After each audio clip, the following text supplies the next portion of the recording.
Hi again guys, and welcome to the return of a series which we haven't covered in quite some time on the channel. Rivals. And for those of you who haven't clicked on a Rivals episode before, what we do is we take two or more vehicles of a certain type or a natural rivalry and we pit them against each other on the same track in a head-to-head showdown, not just of lap time, because of course lap time is always variable depending on the tuning, the driver, etc. But we test them for lap time, of course, but also for the kind of tunability that the car has. We compare the specs, the price, the value, the kind of top-end power, the lowest weight, the horsepower per ton, and sometimes we do it for cars that are stock, sometimes we do it when tuned, and on this occasion we're going to factor in both to see how they compare.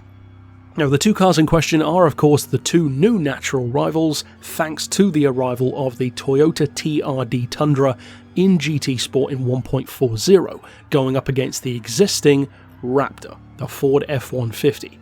Already a pretty high bar as far as trucks go in the game. It's a very good one, it's heavy, but it's very fast. So how do they actually compare? Well, in terms of, first of all, the Ford is, as I said, a good benchmark to work against because it's already so capable. Of course, it's brilliant off-road, despite being one of the heaviest vehicles in the game, but at the same time, it's deceptively quick on the road, let alone on the dirt. You can genuinely take on hot hatches, sports sedans, certainly some classics, some sports cars even, and you can tune it up to nearly 700 brake horsepower. So it's got a ton of tuning potential, the launch is very good, and at 55,000 credits, it actually undercuts a lot of cars which aren't even as quick. At least in a straight line. Something like a Clio V6, for instance, is 20 or actually 15 grand more than this car is. Now, the Raptor is a car that we've had around for quite a while, so I'm not going to talk about it forever. You already know the drill, chances are, if you've used it before. So what then about the Toyota? Well, the Tundra, being the new kid on the block, of course, has to prove a lot.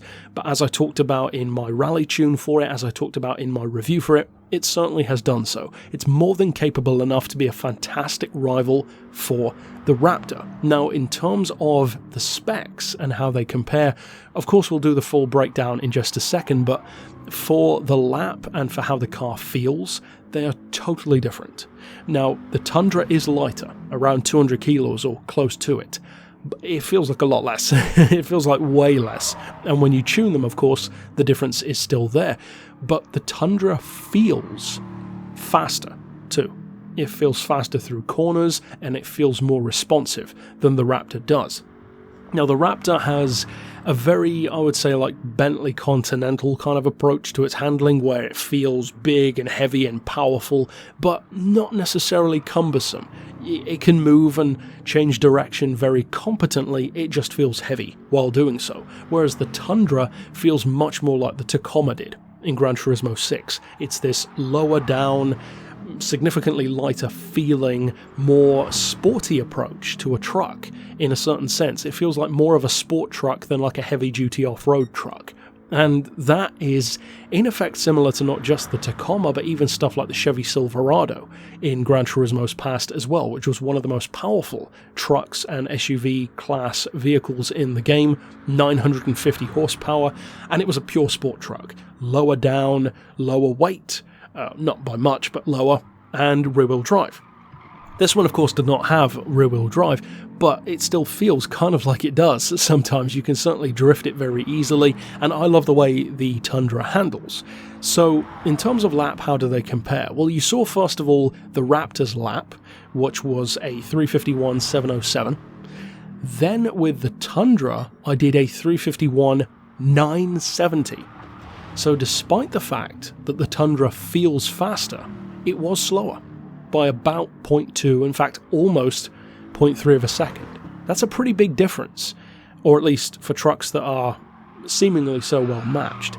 That surprised me, because not only did the Tundra feel quicker, I was almost certain that it would have a quicker lap, because it just felt so much quicker through corners. It felt like I could put the power and torque down much more efficiently, and yet it didn't work out that way. The Ford Raptor did still win.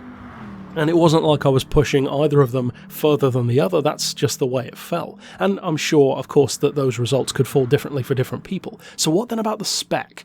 How do they compare? Well, first of all, as I said, we're going to talk stock numbers. So the price tag on both is incidentally the same. They are both 55,000 credits. In terms of engine, of course I've said it before, the bigger engine is not always best. There are plenty of inverse examples, Mazda 787B for instance, where a smaller engine can be very good, if not better, but this is top trump style, so biggest is best kind of thing in everything but weight. So the bigger engine will get the point, which is the 6.2 litre in the Ford to the 5.7 litre of the Tundra, a full half a litre smaller. In terms of power, the Ford wins again, 411 to the 379 of the Toyota, and for torque, the torque is still over 400 pound-feet in the Tundra, 401, but 434 from the Ford gives it a pretty easy victory there. As far as weight though, as I already alluded to, it completely flip-flops the other way. 25.55 kilos for the Tundra, 27.24, so 2.7 tons compared to technically 2.6, but closer to 2.5, kind of. So a pretty big difference between the two there. The horsepower per ton though, and this is interesting, still falls in favour of the Ford. The Ford has 151 horsepower per ton, 148 on the Toyota, which is surprising because it's so much lighter that you would assume that given that the power is still pretty good, it would be higher, but it's not. Because the power on the Ford is that much better, it makes up for the difference, which surprised me actually. Now both of them of course fall in N400, although the Raptor is closer to the limit, which you could view as a good thing in one sense, that it's already faster. I would actually view that as kind of a downside, because it means that you can tune the Tundra up more and potentially make it more responsive and certainly have more torque when tuned up than the Raptor can at the limit of N400. Likewise, when it comes to detuning it, the Toyota can go down lower in terms of power. Now that's it in terms of the stock setup. So how do the points fall, first of all? Well, they both have a point for price. The Raptor has the engine size, the power, the torque, and the weight, and they both have the same category, so we'll give them both a point there. In terms of weight, the Toyota wins. So the Toyota only has one unique point to its name so far. It's looking like a pretty one-sided battle in favour of the Raptor. What then when tuned? Well, of course the price is the same, regardless of if it's tuned, so they'll still get a point there. The engine, of course, doesn't change size. This isn't Gran Turismo 4 after all.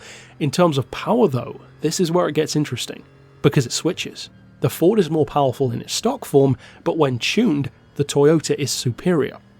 And the funniest part is, it's only superior by 1 brake horsepower, 691 to the 690 of the Raptor.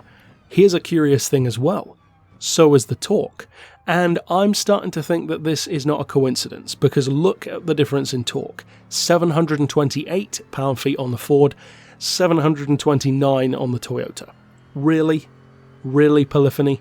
You go from a car that has about 30 pound-feet of torque less and, 30 horsepower less, to somehow having 1 horsepower more and 1 pound-feet more when tuned? Really? You sure about that? That seems like pretty blatant favoritism to me, but sure, let's say that's a coincidence. As far as the weight, of course it's no surprise that the Toyota is lighter. The precedent was already there, and you can drop it by a lot. In favour of both of them, you can drop it a lot. The Raptor goes down to 1.9 tons, 1,906 kilos, but of course the Tundra runs away with the victory there at 1,788, which is very, very good. As far as horsepower per ton, once again, tuning makes it flip-flop. Instead of the Raptor being superior, now it's the Toyota, because of course now it has more power as well, miraculously.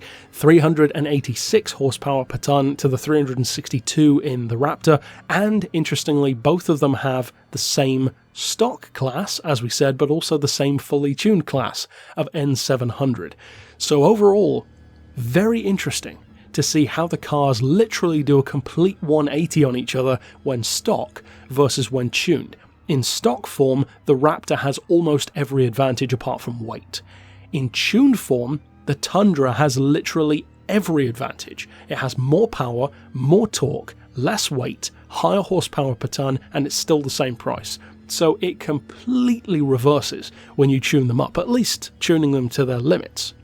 And yet, that did mean that overall the Toyota still wasn't quick, or wasn't quick enough to beat the Raptor, still about 0.3 of a second behind it, which is interesting. And of course, as I've said before, that happens a lot in rivals matches, but I did find it curious. In their stock form, the Toyota has 2 points and the Raptor has 5 points. In their tuned form, the Tundra has 5 points and the Raptor has 2 points. And overall, you're looking at 7 points for the Tundra, 6 points for the Raptor. So the Toyota is the winner on paper, but the Raptor is still quicker around the track. And of course my track compared lap times were with both cars in their fully tuned form to make the lap as quick as possible. So a very interesting little rivalry between the two. In some ways they're perfectly matched, of course, the category of vehicle, the class that they're in, and even the price are very well matched. The lap time as well is very close, but in terms of spec, very curious, and I don't think it's a coincidence that the Toyota just so happens to have 1 brake horsepower and 1 pound-feet of torque more. That's not a coincidence, I don't care what anyone says. So overall, that's it for this Rivals match. Which one do you prefer down below? I think I like the Toyota a little bit more right now because it's the newer thing. But if I had the opportunity to, drive or own one in real life, I'd go for the Raptor every time. I've always liked this generation of Raptor. I think it's a cool truck.